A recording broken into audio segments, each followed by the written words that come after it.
Hello, friends. How are you? I'm very excited to be back. I had to take a week off, work things, mostly writing things, but you know how that goes. I'm excited to see you all here, and there were people who were just like jumped on, and I just said I was going to go live like 30 minutes ago. So you are all rock stars, and I love you. It has been a super busy couple of weeks. Well, about 2 weeks because I skipped because we didn't do last weekend.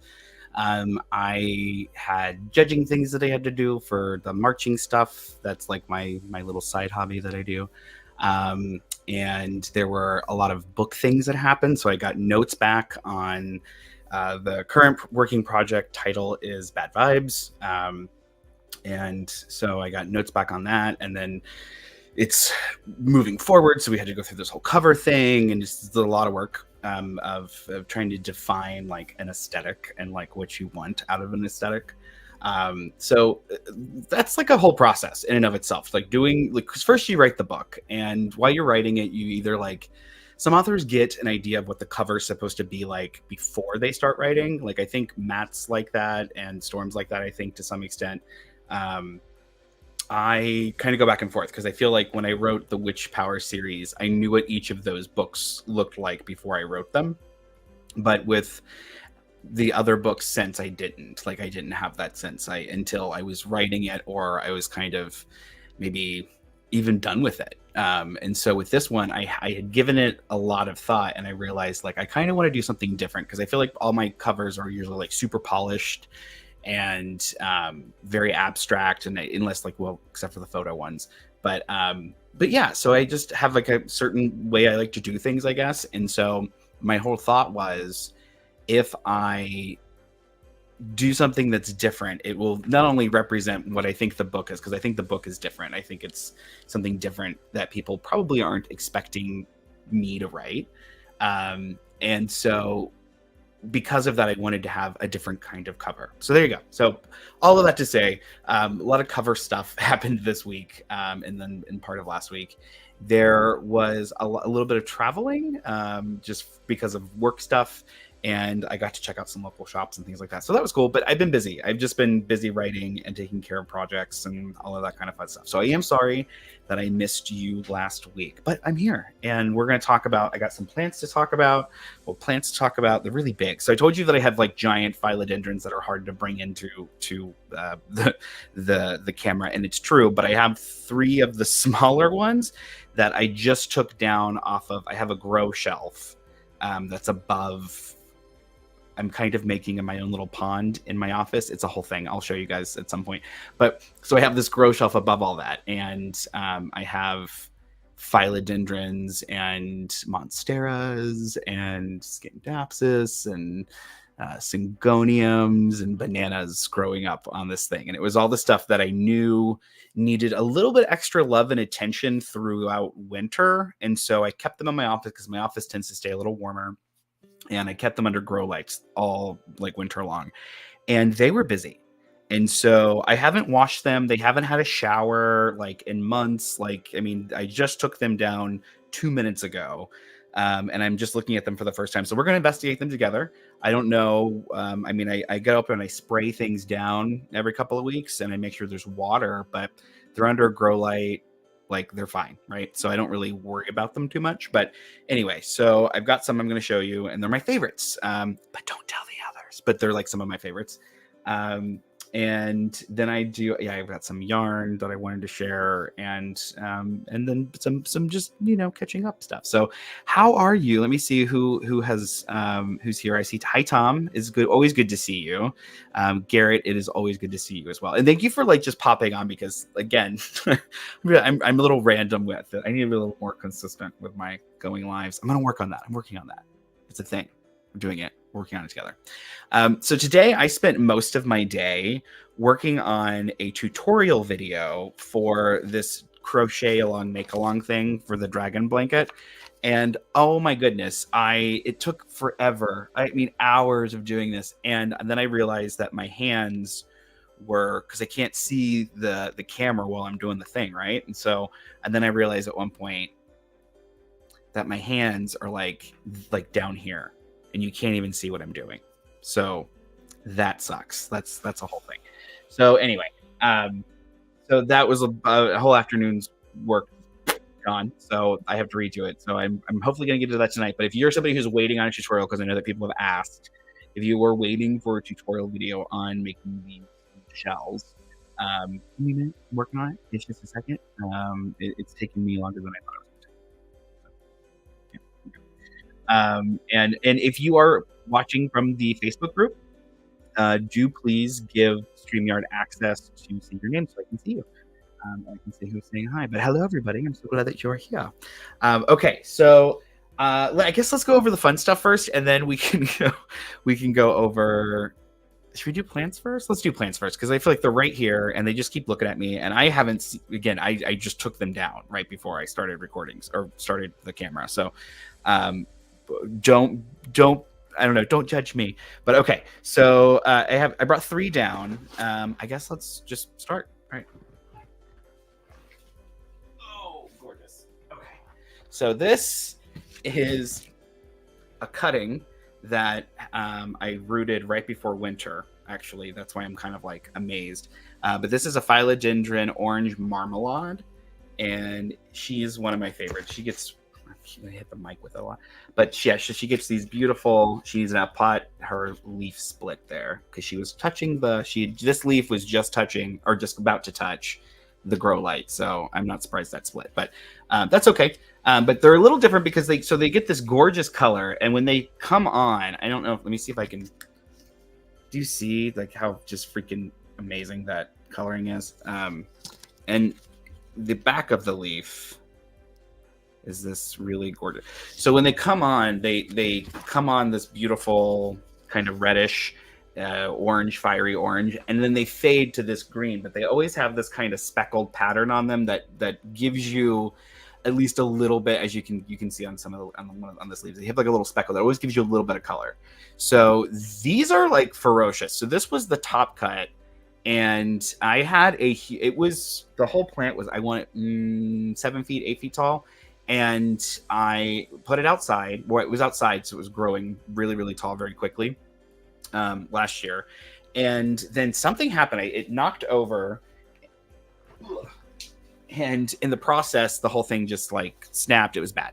So I had to go through and I just propagated all the leaves that I could. And I got a bunch of them. So there's a pot of that behind me right there, if you can see, that's up in the window that is growing in leca. And so to get them to propagate in leca, which they really like doing, they love it. So I have a bunch of them growing that, but then that one I went ahead and I just stuck in soil. So I got it rooted, and then I just put it in soil, and then I put it up there at the end of summer or at the end of winter or beginning of winter, and Wow. So that's how big and prolific that got very, very quickly. So the plan is to put all of them in one pot. And because I have a bunch of, like I said, probably 4 or 5 cuttings up there, and then this big guy. So I'm going to put them all in one big pot and then just have a monster, because that's what you do with philodendrons. But they don't, especially with this particular, anything that's kind of in this vein. I don't think it's an Arabescens, but it's a type of philodendron, but it's usually, which we'll talk about breaking all of that down later. But anyway, so it's not a royal philodendron, but the orange marmalade is gorgeous when it gets big, because the leaves are so spade-like, and it's just a really beautiful philodendron. Okay.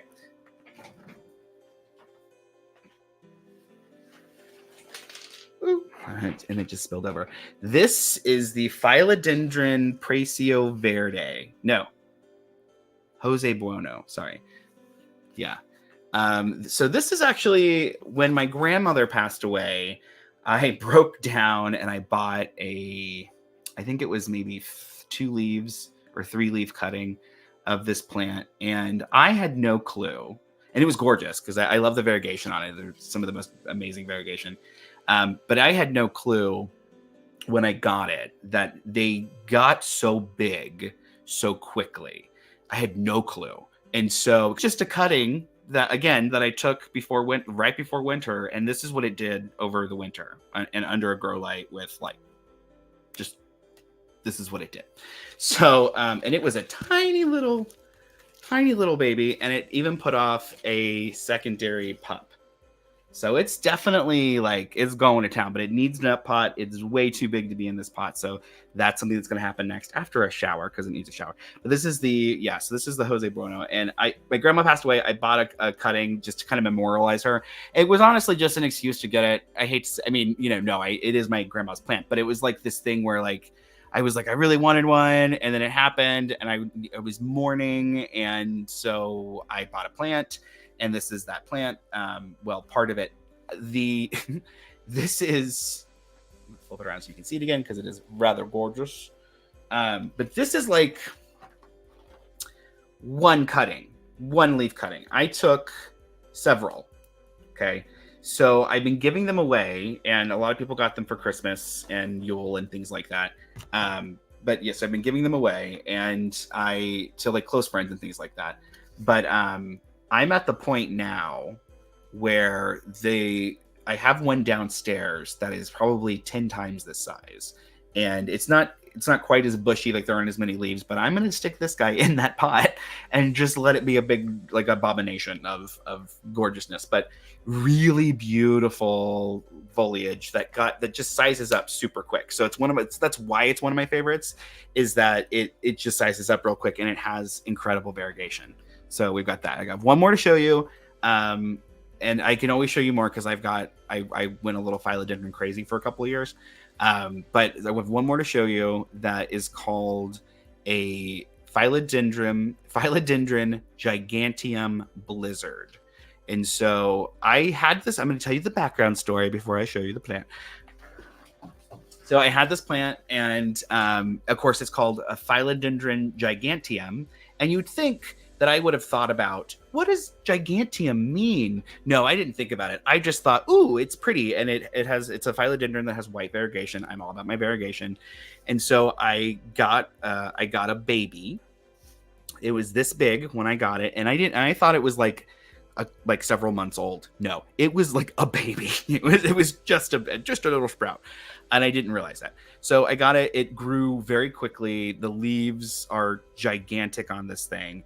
And I put it outside next to the pond, thinking that it needed more space than I could give it. My house isn't only so big, right? So I put it out there, and then it thrived. I was horrified, but it didn't survive. And so I was very sad, but there wasn't anything I could do. And so last year, when I finished Houseplant Horticulture, my gift to myself was to get another one, because I really liked this philodendron. It's not as variegated as the one that I had originally, but that's okay. And I think that'll change when I give it a different position. But it is called a Philodendron Giganteum. So remember that. And I want you to remember that this is maybe a 6-month-old plant.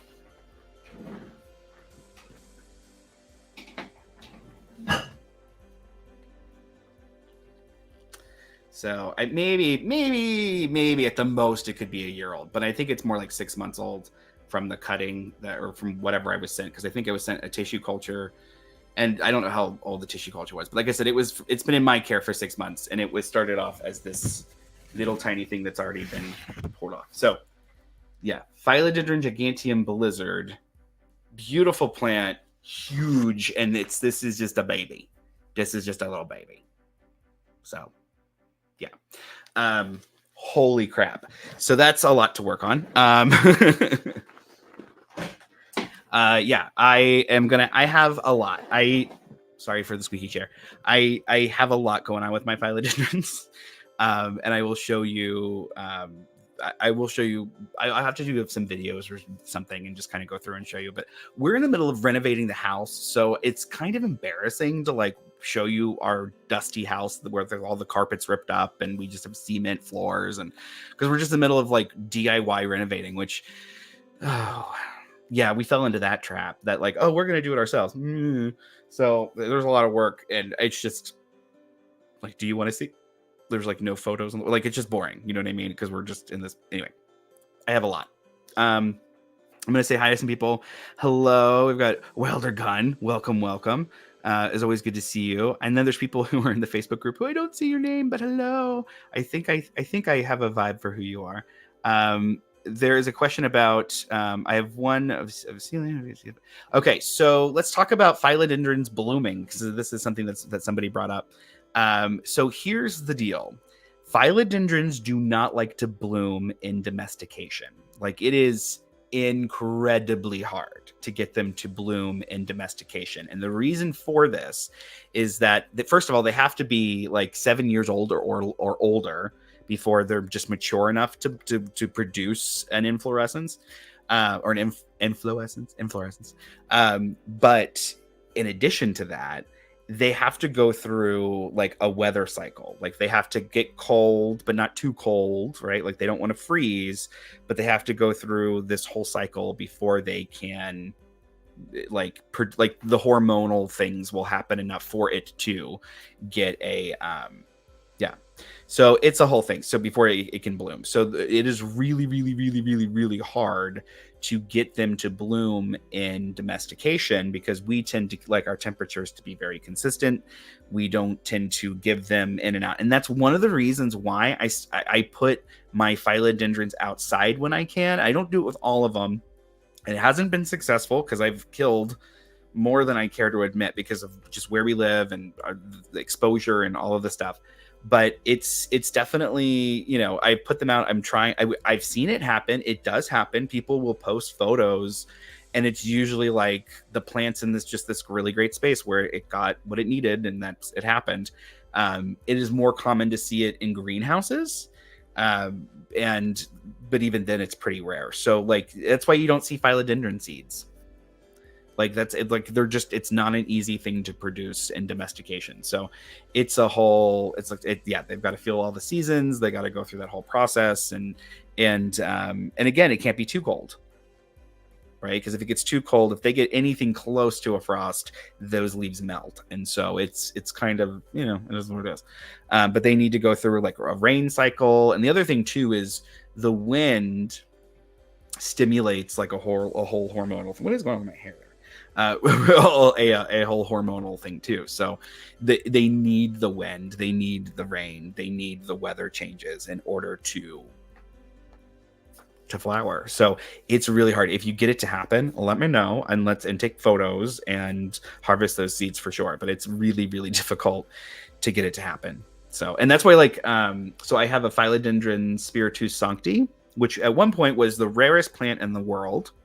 And it's still pretty rare, technically. It's like you're not going to walk in and just find one in a store, unless it's a bougie plant store.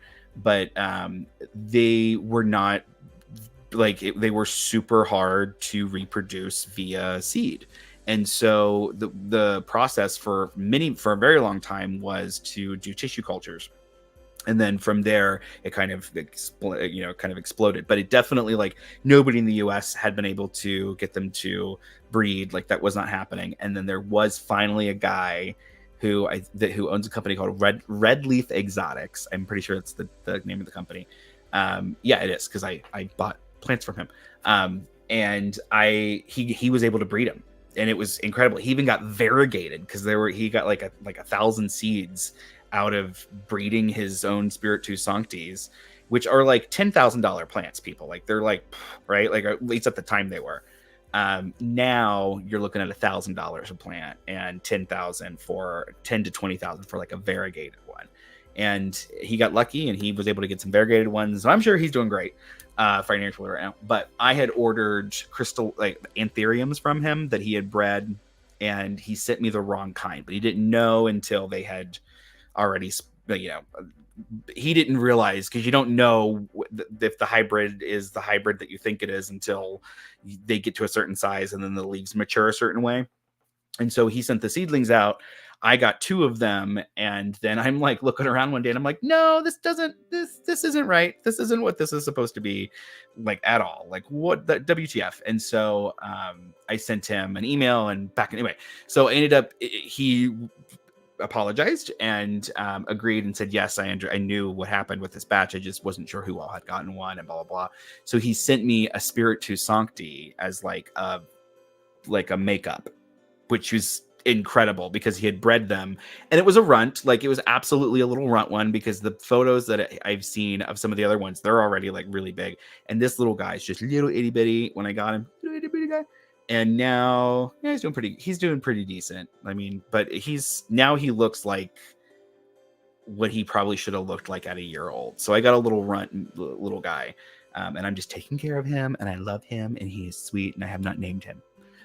But he's great. But anyway, so like that, like those are really hard to breed. And so getting a philodendron that can go through it and like be old enough, because a lot of us don't grow our philodendrons to be old enough to do it, and most of us cut them back like continuously, and so they never get the chance to mature in the way that they need to. Like, if you like, that's the thing that always, like, if you're part of the plant groups on Facebook and elsewhere, the thing that drives me nuts is to see people selling cuttings of like these little tiny leaves for outstanding amounts of money, because they're not allowing their plant to mature at all. They're cutting it every single time it puts off a new leaf, so that they can make however much money they need to make off of it. And then, so that plant never matures, but also that leaf, like, those leaves never get the chance to mature and to grow up. And sometimes that screws things up. For example, the houseplant that is commonly called a pothos not only does it cannot bloom at all anymore. And the reason why is that we basically share it by cutting now, and we stopped a long time ago letting it go to seed. And so all the seeds are gone. There's no seeds for it anywhere.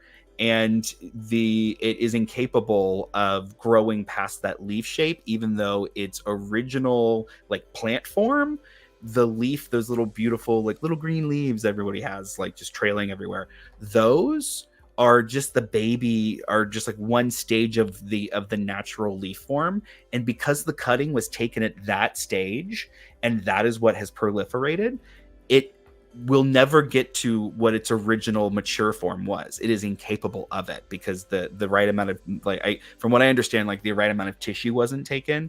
So it's a whole thing. So we have forever changed this plant, and it doesn't exist in the wild anymore. Yeah. So that's like a whole, you got to be like a super big plant nerd to like get into that kind of stuff. But yeah, so like the thing we call, which is, I have one back there somewhere, but what we call a pothos is forever going to be that thing. So there's something called like Hawaiian pothos, which gets really large, and those leaves will get big and fenestrated and do the whole thing. But you have to find literally something that's called Hawaiian pothos in order to get something that's going to size up that big. Otherwise, they'll size up, but their leaf shape is never going to mature. And so, and what I mean by that is that these plants are supposed to get really large and have fenestrations and all kinds of stuff that just don't exist anymore. It's kind of sad. Anyway, hi Lisa, it's so good to see you, sweetie. I miss you. We have to hang out soon. And then there's Ben. Ben, how are you doing, sir? I know you've been busy working. I've been seeing your posts and things like that. I hope all is well over in Bitland, and I send you all love. In fact, I send everybody love because the full moon is tonight, and it's about midnight my time, I think. And so I'm really excited. I'm a little nervous because we're getting into eclipse season, and eclipse season doesn't have to suck, and retrogrades don't have to suck. But what tends to happen, so with like eclipses, this is all my opinion, my crazy gnosis stuff, so take it for what it is, but like during eclipses, it seems to me that people tend to go super inward and become like reflective in a way that is sometimes deconstructive. And because of that, we're all like, we all know that we all live in our own worlds and like all of that stuff anyway, but that becomes an even bigger issue during eclipses because we're very invested in the internal world, for the good or the bad. We're either ignoring something or we're like really trying to focus on something, and stuff's bubbling up and shadow and blah, all that kind of stuff, right? So the tendency is to, kind of go out into the world and interact like it's not eclipse season because we're all just trying to get through, and that's not good. You kind of have to go through realizing that we're all very much invested in our own little universe, our own little pocket bubble universe, right? And we're clashing, like because those bubbles are bigger, like our personal space bubbles are bigger during eclipses, and so the mental space that we take up is bigger during eclipses. We're way more invested in what's going on, so it's easier to have misunderstandings between you and somebody else because you're all functioning from completely your own little worlds, and your invested viewpoints in those own little worlds and whatever else is going on, and then you start to clash, and that's hard sometimes, right? So eclipses are difficult from an interpersonal kind of place because we've got that kind of stuff going on, right? And then you have the aspects of it that are more just kind of what's going on internally. And again, the shadows, our shadows kind of pop up. Our skeletons tend to kind of knock on the door, that kind of stuff. And we have to deal with them. We have to face them, and that's why there's so much energy that's consumed in that process. And so during eclipses, what I have found works best is to just lay low. Like I kind of pull back a little bit, especially from public stuff, because it's going to be super easy to be misunderstood because somebody is going to be feeling a wound that day. This is so true for online, especially feeling a wound that day, and they stumble onto something that you're doing a video on, and you trigger something in them. Like this has been a big thing multiple times in my life, and so I've just realized that during eclipses, this crap is way more likely to happen, and it's just easier for everyone involved if you just kind of pull back and you flip inward. You use the vibration of the eclipse itself, of the eclipses rather themselves, and you ride that wave. And it's not going to be a super smooth ride, of course not. It's eclipse season, but it doesn't have to be so turbulent that you feel like you're going down a white river, rapid adventure. Like it doesn't need to be that. It doesn't need to be the storm of the century on the open sea.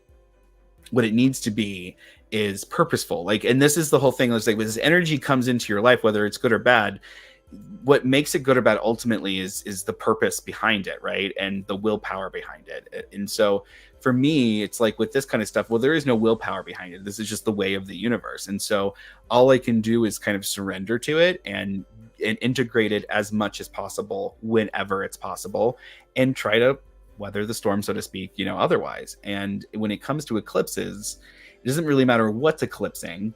It's going to be really clear that I'm going to have some personal stuff bubble up that I'm going to have to deal with during every eclipse season. It happens every time. And so what I know now as an occultist and as a witch who's been around for a minute is to take the time to do it, is to take the time to sit down, is like at least a couple times a week during the season, and reflect and do the shadow work. And if something's coming up, instead of just ignoring it, like I try to deal with it. And that's not always possible, but I sure give it the good old college try, right? And the reason behind it is that otherwise we're just running with like trying to cover our heads. We're just trying to survive this thing that's happening to us. And no, it's a force of nature. You are a witch. Tune into it and do your very best to navigate it into the directions that it needs to go in. And it's going to be affecting you in ways that are going to make that hard, right? Like, let's be real. Like if you are feeling stress and you are feeling intensity, it is really difficult to change that and shift that and try to ride the wave of the stress and the intensity. Like not all of us do that well. I feel that 100% too. So, keep that in mind as well. But just remember that we're all functioning from our own little places right now, and it's difficult. So, yeah. Let's see here. All right. So Jay is asking, hi, Jay. Jay says, does being in the pathways of them have any impact, or just in general when they happen? I mean, yes and no, right? So like when something eclipses and it's like a big thing in your own personal astrological makeup or chart or whatever, it's going to affect it. It's going to highlight it. Like the moon in my chart, because of where Cancer is and some other things, like the moon is a big thing. So I feel the moon do everything. Like I'm like 50% lunar energy. And so I really feel the moon shift, and I really feel those sorts of things. The flip side of it though, is that, I also have like a lot of Jupiter stuff. And so like a whole lot of Jupiter stuff going on in my chart. So when Jupiter goes, something happens to Jupiter, I usually feel that. I may not understand it, but I can feel the shift happening. And then usually that's when I look up and go, okay, well, what's going on? And if I feel like there's a tickle, like in my, my own path, if I feel like things are feeling challenged, or things have been, maybe a little resistant, or there's been blockages or something, then I usually look up to see, especially like, hey, what's happening? And in more times than I care to admit, there's been like eclipsing and weird sextile things happening and blah, blah, blah. There's just things happening in my chart that have something to do with one of those planets that are a big deal. So, I mean, yes and no, right? So like yes, like if you're there. Now, the flip side of that is if you're saying if the question is physically, like you are in the pathway, the trajectory of when this eclipse is going to happen, I can tell you from personal experience that you certainly feel it a lot more. And I don't think but it's more from the like, from the electrical kind of way. It's less in the, I feel energy shifting and the influences that I'm surrounded with, the conditions. And it's more like there's a palpable shift in the air that you can channel and focus on. So what I actually recommend people do is if you can do like some really fun eclipse work, is to draw down the moon when there's an eclipse happening. Do it. And it's like this really trippy cleansing out thing that happens, and you can feel a shift of the energy, and then it's gone, right? Because it's not something that can be really contained. And so yeah, it's kind of trippy. But from that perspective, yes, like you can feel physically the eclipse when it's happening. Absolutely. Like, and I do, but I won't be there to see it this time. So like, but growing up, there were a couple of times when we had eclipses, or there was a lunar eclipse that would happen at night, which has been really fun, right? Which I guess is the lunar eclipse. But so when that happens, and that's been amazing to do like full moon lunar eclipse work and be there, and you can really feel it draw down, and it's a trippy experience. So yeah, I hope that answered your question, Jay. I don't know. Hope it did. Okay, so yeah, so big philodendrons. I have big philodendrons, and with eclipse season, because things are like, let's just kind of go inward a little bit. Like this is the time where I'm going through all the houseplants that have been overwintering, giving them showers, making sure they have all the foods and things that they need. Hi, Stephanie.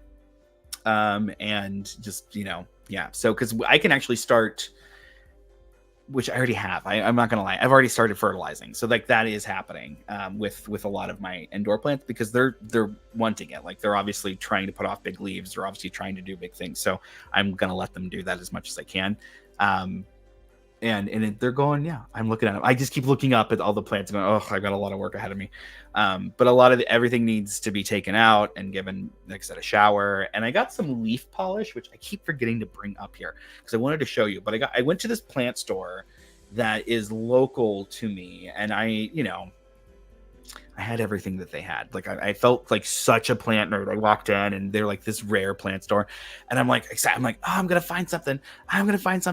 And I had everything they had, or I had already had it and killed it. And so I was like, well, no, I don't want to, so I didn't get any plants, but I know I did. I bought a little ZZ plant just because I have a little collection.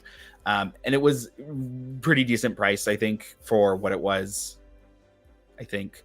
Yeah, so I did grab it, but I had gotten this leaf polish. And the thing with the leaf polish is that you put on like a rag, and then you go through and you dust your plant leaves.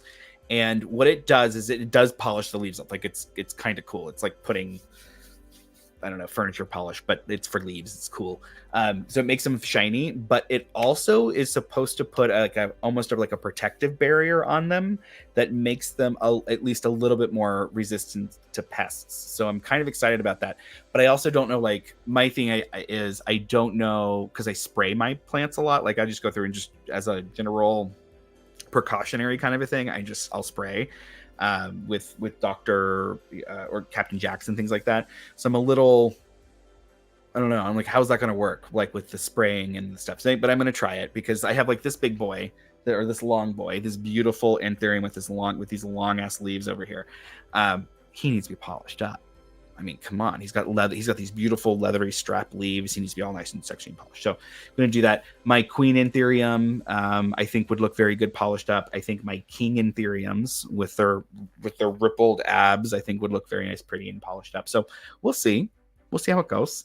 But I think that is going to happen after I give them showers. So showers first, and then we shall do the leaf polish. And I think it'll be a good thing. Okay. So, you want to talk about yarn? Well, we're going to see how the numbers fluctuate when I start talking about yarn. Grow lights. Let me answer this question. So where you have grow lights, you don't continue to fertilize over winter. That I don't fertilize at all over winter. So that's because the growing cycle slows down regardless. Like even if they are under lights and things like that, like this growing cycle for things, they're still going to go through some form of dormancy.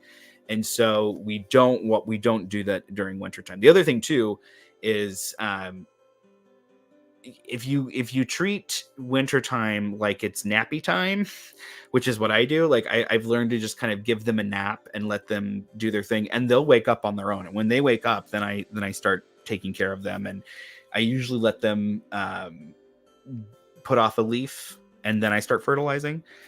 Because then I know, like, okay, they're actively in the process of trying to create new leaves or, whatever. But until then, we don't really know where they're at in their wake up or in their hibernation, right? So if you fertilize them, you run the risk of burning out the roots that have gone dormant. And so you can cause all kinds of problems with that. And fertilizers also like build up in the soil. So it kind of depends on what your fertilizer preference is. For me, I really like to use, what is it? The little beads, like the little slow release beads. I really like that. I use a lot of Osmocote. They've got a great line of products. And you can just get it at like any hardware store. But I amend my soils with that. And philodendrons love fertilizer. And so they can they like the slow release fertilizer a lot. And then I will, after a while, and I don't like load it up, but I put a little bit in all of my soil mixes just about. And then I will go through and do a very light, like super light dosage of fertilizer. I mean, it's like some liquid fertilizer. It kind of depends, but I usually wait a couple of weeks. But when I start doing the liquid stuff, then usually it's like I just what am I using right now? It's a Super Thrive. Super Thrive came out with their own like fertilizer that isn't Super Thrive nutrient. I've been using that.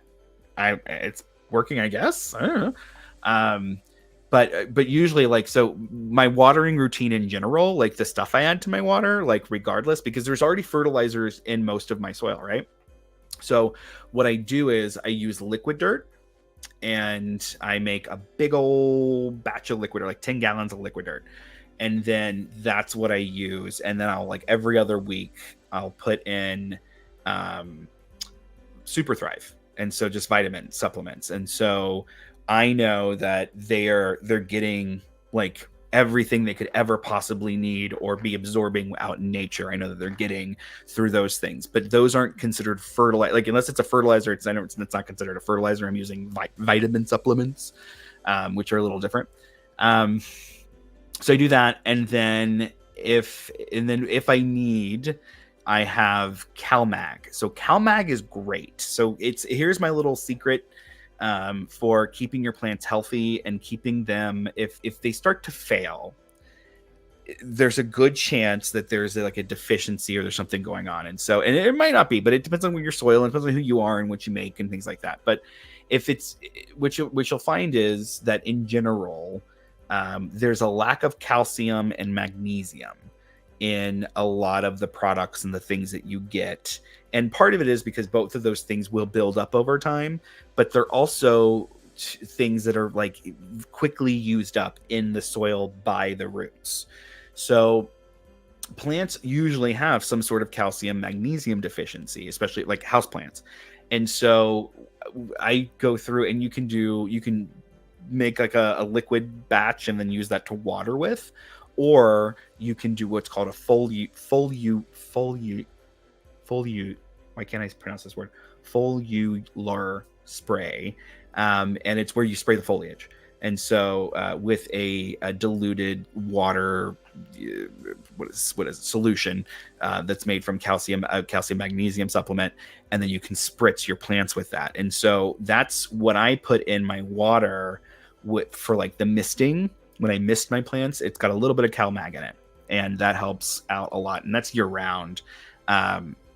But I do that alternate. I don't do it all the time, but I like, yeah. So it just kind of depends on like what the plant, I mean, everything's got its own needs. And what you'll find too is that plants are going to grow different. Like if you have snow, like I don't get snow, like it never snows here. Well, it snowed once in 15 years, right? And it didn't stick. So like it just doesn't happen here. It doesn't get cold enough for those things. There aren't drafts and like that kind of to that level in my house, but they still go dormant regardless. Like there's just there's an intelligence in plants, I swear it. Like they really is. They like everything's gonna slow down during the winter. So if you load them up with fertilizer, if they're not able to actively use it, then it can actually be damaging and harmful to them, because the whole thing with fertilizer is that it needs to be eaten up quickly. And if it's not eaten up quickly, then you've got a problem. And that's why slow release fertilizer exists, so that the plant can eat it up as it's being dropped and absorbed into those other parts of the soil. Does that? I hope that's my whole ramble on that. But yeah, I think there is a snow in California. I know, like, there's an episode of Girls Next Door where they turned the Playboy Mansion into a ski lodge for like a weekend or something. It's like it just doesn't. I mean, if I can drive 2 hours, hour and a half maybe, and there's snow, without question, but it doesn't snow where I live. I can go up to my mountain, because behind me is this huge mountain called Mount Diablo, and that will cap with snow like during the winter time, but it doesn't snow where I live, like down in the valley, like it doesn't have it. So yeah, so my plants don't like, it just doesn't get, our winters aren't that cold. They feel cold to us because we're wusses now. Like, I'm compared to me growing up in Ohio where it's like 6 feet of snow and like blah, like I'm already like, if it gets below 60, I'm like, ooh, it's chilly. I need a scarf. Oh my God. Like, I'm that guy now. It's totally true. like living here now has just kind of spoiled me. I want to wear sandals all the time, and I don't want to be told no. Like that's that's where I'm at. So anyway, oh wow, like time is super flying. Thanks everybody for dropping by. I feel all the love today. Thank you so much. That's great. I wanted to share some yarn and some whips with you before I go, because I know some of you are interested in my crafting. The Fluorite Shaw that I'm making for a friend is still totally in the works. I redesigned it again, so I know it's going to happen. I know it's going to get finished because it has to get finished. But I keep like every time I see this person like do like work, or I like focus in on that person, like my like the energy requirements of this working like to make this garment thing like it's a little more extreme than I don't know. It just keeps changing. Like what I think needs to happen with it keeps changing and shifting. So I don't know. I do have for Christmas, the guys got me the yarn tarot. So I think I'm going to use the yarn tarot to help me kind of figure it out. But yeah, it's working out. It's really pretty. I had discovered that I could do this cool stitch with the variegated yarn, and I just wanted to keep doing it. And so I feel like once I started doing it, like all the other pieces had to be made into that as well, or else it looked weird. And it had to be like the thing that was there for the whole shawl was this particular pattern working. So I don't know. I ended up frogging a whole bunch again, rolling it all up, and then yeah. So I have 1/2 hexie that is done out of a bunch of full hexies. And if you remember last time, it was like 1/3 of the way finished, like because it's a big shawl, right? Because it's like a prayer shawl, and a meditation shawl, and so like it was pretty big, and it, like I had a good chunk of it done. That's all gone now. I yeeted it all, and so it's good. My goal is to hopefully have it done in the next couple of months, but it's for some reason there is this like slowness that's happening with it. It's kind of interesting. It is kind of interesting. So there's that. I'm trying. Who is it? So Ben says, I wonder if there's a yarn version of Crimes Against Humanity. There should be, although I don't know how many people would be into it. I'm not gonna lie. But yeah, I agree with you. That would be super fun. I think we could turn that into a whole YouTube series in and of itself, just playing that game. Okay, so I did get some new yarn. Went to this local yarn shop that is 40 minutes away from me, and I didn't even know. And they had like moved. They're called Knit This Purl That. Super cute. But I had to go for work down to this town anyway, and so I was like, well, I'll just leave a couple hours early and get there and check it out. So I got good stuff too. So I got more sock yarn. More Malabrigo sock yarn. So this is limited, right? No, this is the Candombe. This I have been looking at online, and I didn't know how pretty it would be, and I am so glad I saw it in the wild because it's so gorgeous. And then I got this guy, which is covered in all kinds of fluff now, but I got this guy, and this is for Storm. I don't think he's watching, so that's fine. But this is for Storm because in the same yarn, I had picked up this and this, which I showed you. This is that really pretty werewolf color. And so, yeah, so I think that will be a good, I think that'll work out nicely. I'm a little, there was the possibility of getting a blue that was more, I guess, more closer to this blue. And I thought I had grabbed the right one, but I didn't, but that's okay. I'm just hoping that like, it's still a good fade. I don't know. We'll see. But this will be something I probably start working on in a couple months. Like it's more for his Christmas present, I think. Because it's sock weight, and it's going to be like he wants a garment that he can wear that doesn't have holes in it, right? And I totally get it. Like that's the crap part about crochet is that you have holes in there and just everything because of the way that you make stuff up. So I knew I'd have to knit him something, or I'd have to do like a special type of crochet that I don't have the patience for right now. And so anyway, so I got this for him, and I think this is a good combo will be a good, and I also think he's sexy like in this color combo. Like he's always sexy, but like he's got a couple shirts where it's like blue and black plaid, and he always looks really stunning, I think, in them. So I don't know, I think that will be good. And I know that he likes the other two. So we'll see how it goes. And I like that the one is called Werewolf because he's Storm Fairy Wolf and he's my little werewolf. My Loop Guru. That's how it goes. So anyway, so there's that. But I'm really excited about this. I don't know what I'm going to do with it. I really don't. It's here. It's beautiful. It's soft. Oh, it is so. I could squish it and just go like this forever. It's really great. I have no idea what I'm going to do with that. It's probably going to be a shawl. Speaking of shawls. Let me show you two more.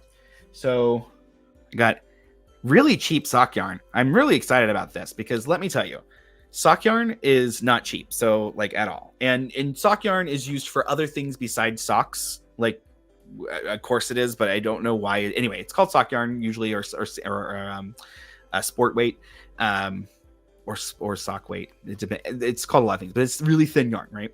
And so it's expensive as fuck. Like, oh my goodness, it's hard to find cheap yarn that isn't like crap yarn, right? So anyway, so I found these. This is the Barocco. Barocco has got a really good reputation. I've never worked with any of their stuff, but I went and grabbed these two really cheap. I was like, yeah, like $9 a skein or something like that. So worked out really well. So I think that'll make a cute sock. What do you think, guys? We'll see how it goes. So I'm working on that. Officially, socks are happening. Magical socks, damn it. But this is my tester for that. So I'm not going to make socks out of the other yarn that is sock weight because I don't want to. But yeah, I'll make socks out of that, and we'll see how it goes. So that's my first sock thing that'll be happening very soon. I'm a little nice. Yes, there are more Doctor Who scarves. Storm is getting a very special Doctor Who scarf that's going to take a very long time to make, but we've talked about it at length, and it's not ad nauseum because it doesn't make me nauseous to talk to him about the things he wants, like the craft projects that I'm making for him. But yeah, so it's a whole thing. There's this baby. So this is a knitting project that is going super slow because I had needle problems, like big needle problems. But this is going to be a shawl, and it's taking this really beautiful colorway that I picked up at Knitique, and which is one of their special, I think it's called Froggy Kisses, and it is again sock weight. It's super fine yarn, but I'm doing this thing because I thought it looked like Venus flytraps. I thought it reminded me of Venus flytraps, especially when there's more fabric here and they can actually like open up fully. I think that is really cool. So I have this, and I like the colors. Obviously I love green. I have started to enjoy pink more as I've gotten older, and I think this is one of those things that I'm going to make. I will wear once, and then I'm going to gift. I think it's going to be one of those things because I don't see this being a full-time thing. But I had 3 times as much made, and then the needle I was using snapped out of the tubing, and then I lost a bunch of stitches, and then in the process of trying to pick them up and fix the whole thing, screwed it all up, and then I took hours of painstaking because I didn't want to lose the work, right? So it took me hours of fixing all this stuff, and then I stuck it back in, and the needle ripped out again, and I was pissed. So then I had to take the whole thing and yeet it. I was very angry, I was very upset because I was making progress. This is one of my first knitting things, right? So I was making progress and I screwed it up, and I was very sad. And so I had to yeet it all, and then I got a new set of needles, which are wooden. I don't love them, but I don't hate them. They're a lot better, but I don't like picking up stitches with wooden needles. That's not my thing, but I'll do it, but I don't like it. I much prefer metal needle tips and metal needles, but whatever. I did get some good needles, which I'll show you in a second. But anyway, so there's that piece. There's this piece that is coming along pretty nicely. So this is in a much bigger weight. I think this is a DK. It's not much bigger, but it's either DK. Yeah, it's their DK. I'm pretty sure it's their DK. It's a Malabrigo. It's their Rios line. And this is Archangel, and then Plomo, and then this one's called Wales Road. And it is coming along nicely. And it's just going to be a shawl. I just wanted something that was going to be nice, kind of alternating colors, kind of back and forth. And I thought the colors would look nice together, and they do look nice together. But they're just, you don't really, I don't know, you got to like see it. Yeah. So the fabric is coming together nicely, I think, but I like the colors. So we'll see how it goes. Again, one of those things that I'm making up because I like the color combo, but I'm probably just going to give away. But it's really nice. Like, I already can tell that I love the fabric that this yarn makes. So, and it's the Malabrigo Rios, but I love this, and it feels totally different from crocheting it. Like, that's the other experience that I'm having, is that things that crocheted well don't necessarily knit well, and things that knit well won't necessarily crochet well. And then even then, there you still end up with these very different experiences working with them every single time. So I don't know, but that's, yeah, so that's the Wales Road, that's the Archangel, and then that's the Plomo. So that's the color combo. But yeah, trippy, different, but I love the feel of the fabric it's making. I definitely want to do a sweater, I think, out of this, because it just feels so good. So, and it's wool. It's yeah. So let's go. I am. Oh, let me show you these real quick. So speaking of needles, I'm gonna start wrapping it up here in a minute. But so I ended up ordering these. These are Chow Gu. And these are the like #1 recommended needle on the market. So I finally just broke down. They're not expensive. I think it was like $13 for this 40-inch size 2. But yeah, so I like these already. The big thing is right here. It's smooth as a baby's butt right through there, where the transition from the cord to the hook is. And I think that's going to make all the difference in the world. So now that I finally have this, I can start working on one of the Stephen West shawls that I had wanted to do. So if you remember, I can actually pull the picture up. Let me pull this picture up so you guys can see it. If you remember this, I had been talking, this is one of the projects that I had wanted to start working on. And so I now have the needles that I can do it with. So I will begin this. This is Clockwork by Stephen West, and I'm really excited about it. And I have chosen, are you ready? Yeah. I should probably, there's yarn all over my yarn. I'm going to do them in this color, in these 2 colors. So we're going to see how easy this works up. I hear it's a very quick make. So I'm hoping to get this done for one of my mothers. I have 3 Mother's Day presents that I have to make. We're going to see how quick it's done. But either way, I'm going to make this for one of my moms. And just kind of go from there. But yeah, so I think that's a really pretty combo. And it is, what is this called? This is a nameless, it looks like. Yeah, no dye lot. So this is just one of those special things that they made for, I want to say it was Little Knits. And then this is Kendome. No, this is another one that has no dye lot. So these are both no dye lots. They were just special makes from Malabrigo. And so I'm going to turn them into a shawl. And I think that'll be a really pretty color combo. What do you guys think? So got that. I think that'll be fun. I know that this week I have I have another whip to show.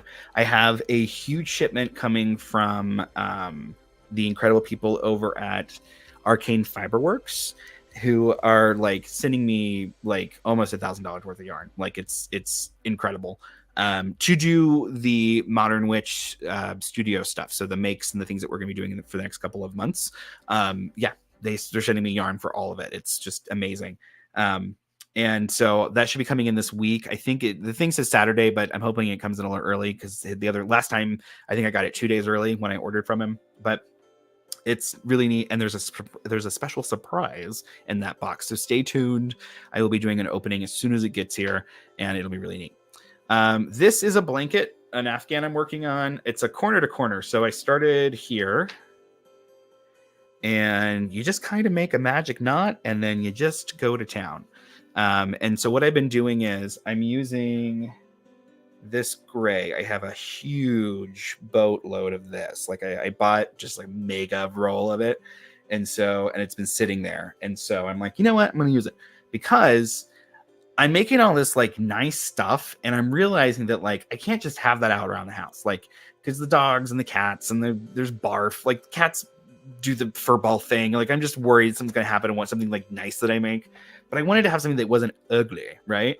Well, when I like really got like super duper into crochet, I had a habit of going and buying like as much of the single color acrylics as I could from Michael's because they were like on sale. I could get like this huge roll of it for like $2. So I was just trying to grab every color I could because I knew I could make stuff out of it. And I knew that, you know, I at the very least could learn and use it to learn and, you know, things like that. Well, now I have a bunch of it that I do not use because now I'm using like good yarn. And so I have all of this acrylic and some of it's just like ugly colors that I won't use like ever.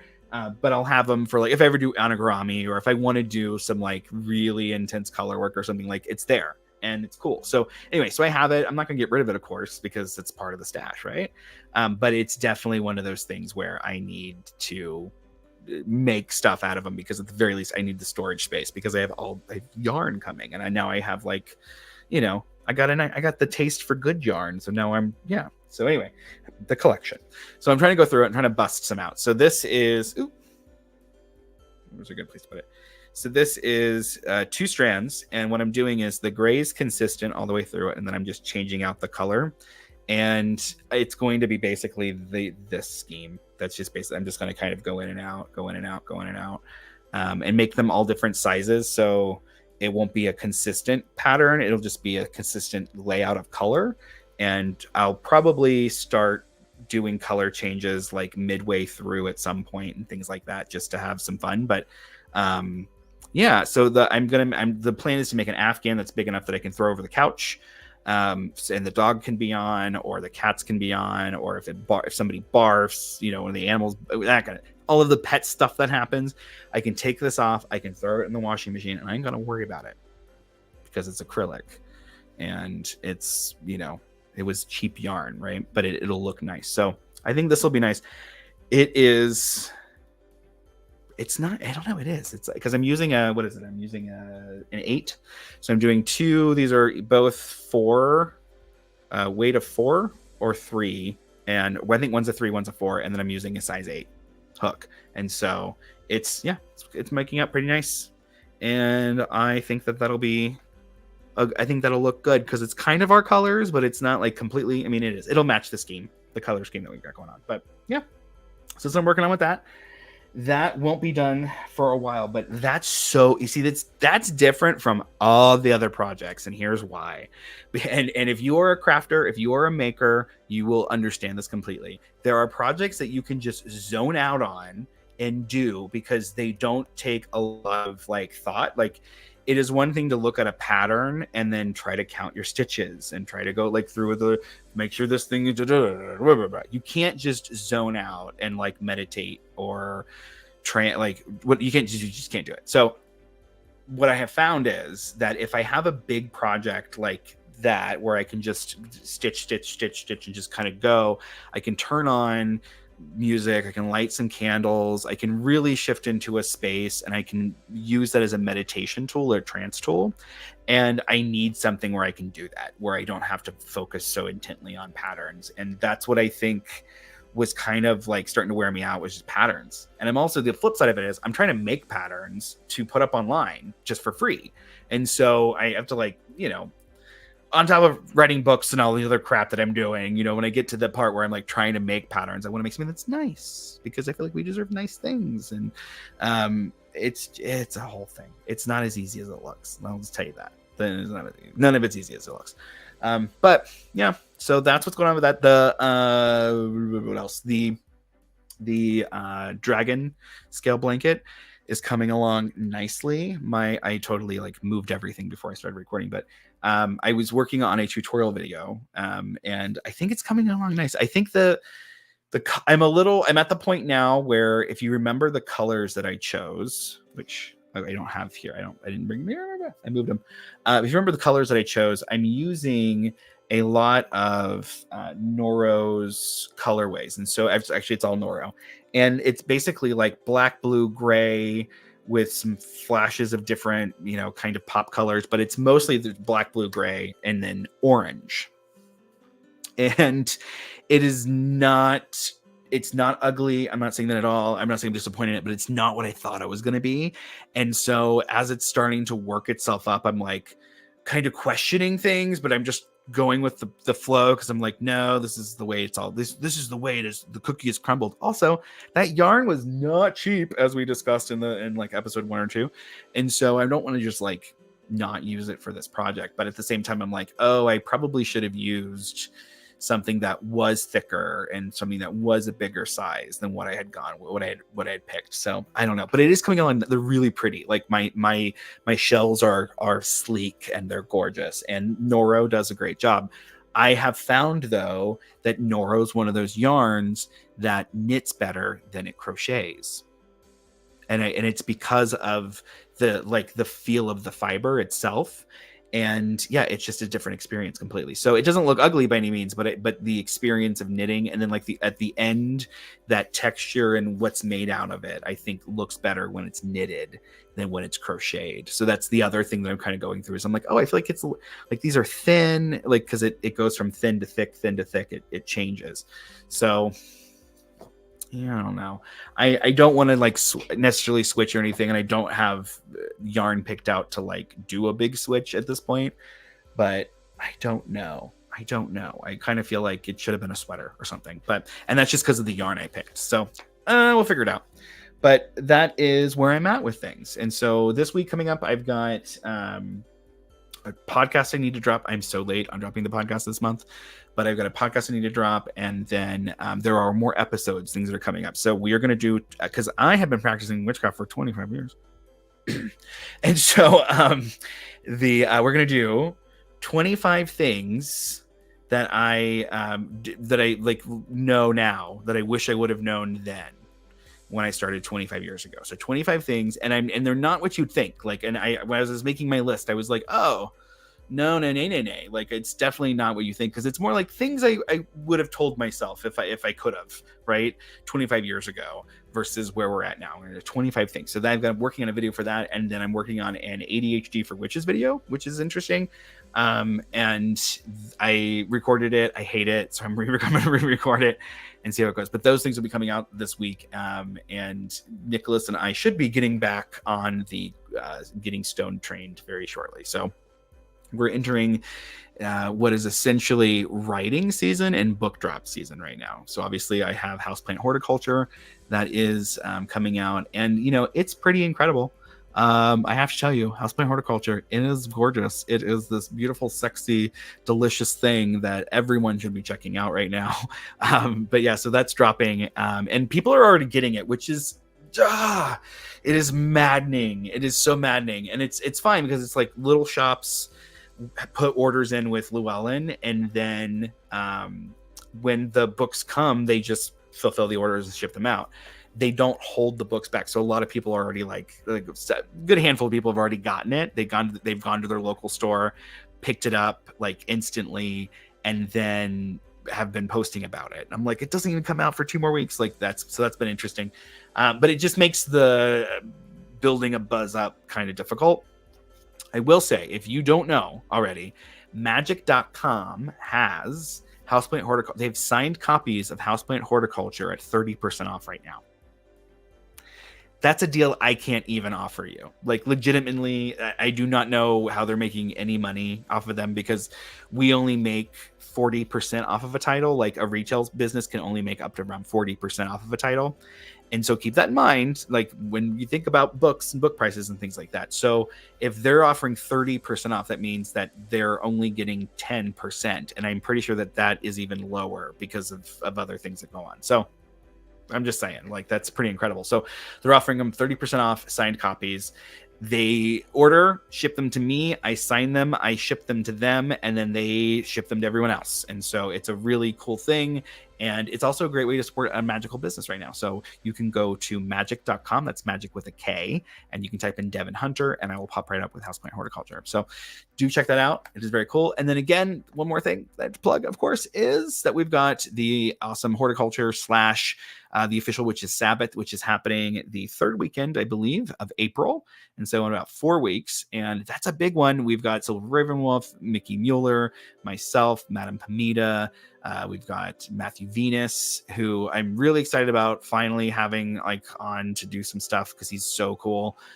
You've got Matt Oren, of course, and Tempest and Storm. So there's like this whole host of really cool teachers. And remember, all the money goes to the teachers, right? Unlike other events and things like that, like the money is actually going to the teachers. So keep that in mind and do come support if you can, because we'd love that. But anyway, love you all. And yeah, thank you so much for tuning in and spending time with me. I have missed you guys, and I will see you, I don't know, pretty soon, I'm sure. Pretty soon indeed.